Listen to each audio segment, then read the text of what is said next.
How you doing? And welcome to Neither Real Music. I'm Ed.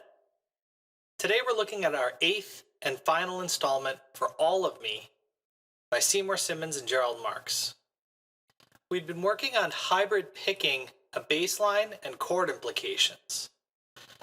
So if you've made it this far, you're almost done with the whole song. Before we continue going forward, please remember to subscribe and ring the bell so you know when your next lesson is coming.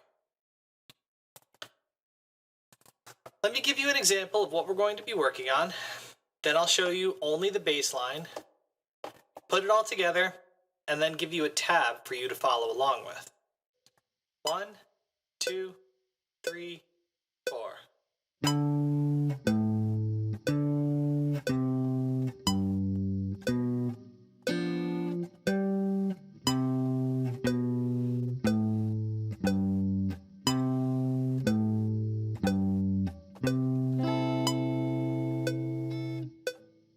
You'll notice the very last note isn't a hybrid pick. I actually just plucked the bass note and then strummed the whole chord. This is because I'm playing more than only 2 notes. My implication usually involves playing 2 notes from a chord and letting the bass line fill in the rest of the space. Since I'm at the last beat of the song, I can ignore this and just strum the whole chord if I'd like.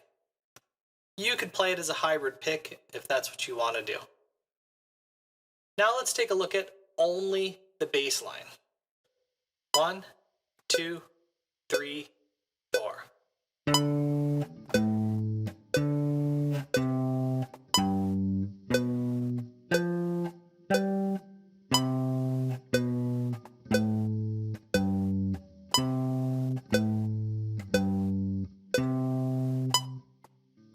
I decided to repeat a structure that I had done in the previous 4-measure video.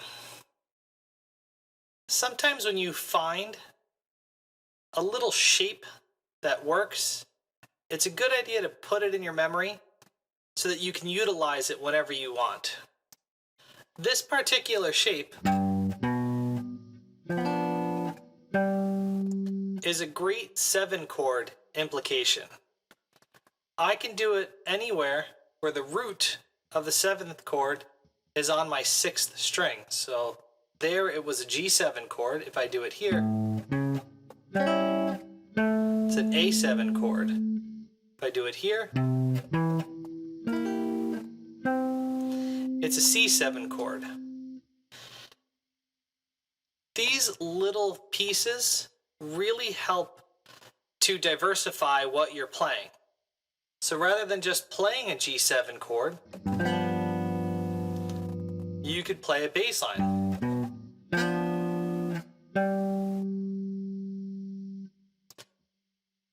This is just one of dozens of different ways of playing a 7 chord.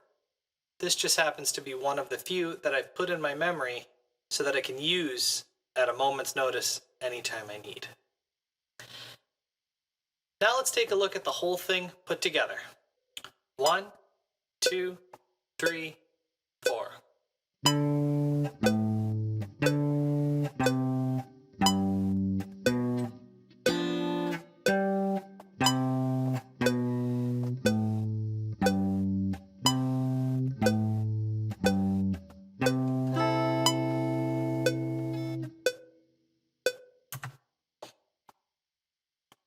Be sure to find a fingering that's comfortable for you. You don't need to copy my fingers exactly. Last, I'll give you a tab so that you could play along with. Remember that videos give you the option of pausing, going back, and repeating sections. The reason I break down songs in 4 to 8 measure pieces is so that they can be assembled one right after the other and provide enough information for a person to work on. By now you should be able to play from measures 1 to 32. So take your time with this last section, and if you have to, press pause and work on the pieces that you're missing. Go back and check any other video in this series. 1, 2, 3, 4.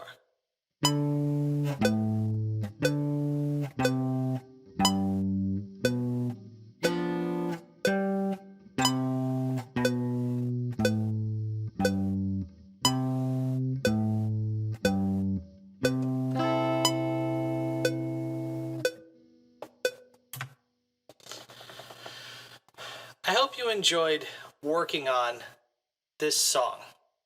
If you did, please remember to subscribe and ring the bell for notifications. Trying to grow this channel, so every subscription helps tremendously. If you have any questions or comments, please leave them in the comment section below. I'll answer anything. Good luck and good practice.